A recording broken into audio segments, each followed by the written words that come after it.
আসসালামু আলাইকুম ভিউয়ার্স, আপনারা দেখতে পাচ্ছেন আসলে আজকের ভিডিওটা কি হতে যাচ্ছে। যে গাছটা দেখতে পাচ্ছেন এটা হচ্ছে ইন্ডিয়ান কেরালা জাতের খাটো জাতের নারকেলের চারা। এটা উচ্চ ফলনশীল। যারা আসলে আপনারা অনেকে প্রশ্ন করেন যে আমাদের কাছে ফলসহ বা ফল আসছে এমন চারা আছে কিনা। আমি যদি আপনাদেরকে দেখাই, যদি দেখেন এই গাছগুলো তো ইতিমধ্যে নারকেলের বাধা চলে আসছে বা ছড়া চলে আসছে। এই যে দেখেন, একটু ক্যামেরাটা আগে নিয়ে একটু, এই যে দেখেন এগুলো তো ইনশাল্লাহ ফল চলে আসবে।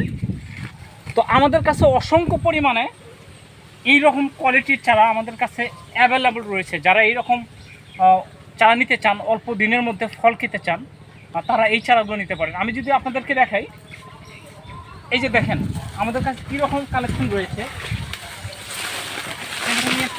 এই যে দেখেন এগুলোর কাছে কিন্তু কাঠ চলে আসছে। এগুলো আর 1.5 বছরের মধ্যে এগুলোতে ফল চলে আসবে। 1.5 থেকে 2 বছরের মধ্যে এই গাছগুলোতে ফল চলে আসবে। কেরালার বৈশিষ্ট্য হচ্ছে এর পানি অত্যন্ত মিষ্টি এবং খুবই বেশি পরিমাণে এই ফল ধরে থাকে। আমাদের কাছে অসংখ্য পরিমাণে গাছ রয়েছে। যারা এরকম নিয়ে বাগান করতে চান বা বাসায় 2-1 পিস লাগাতে চান, তারা আমাদের কাছে এই চারাগুলো নিতে পারেন। চারা অর্ডার করতে হোয়াটসঅ্যাপ এবং ইমো নাম্বার যোগাযোগ করুন। আমাদের যদি এই ভিডিওটা ভালো লেগে থাকে তাহলে অবশ্যই আমাদের ইউটিউব চ্যানেলটাকে অবশ্যই সাবস্ক্রাইব করে রাখবেন। ভালো থাকবেন সবাই। আসসালামু আলাইকুম।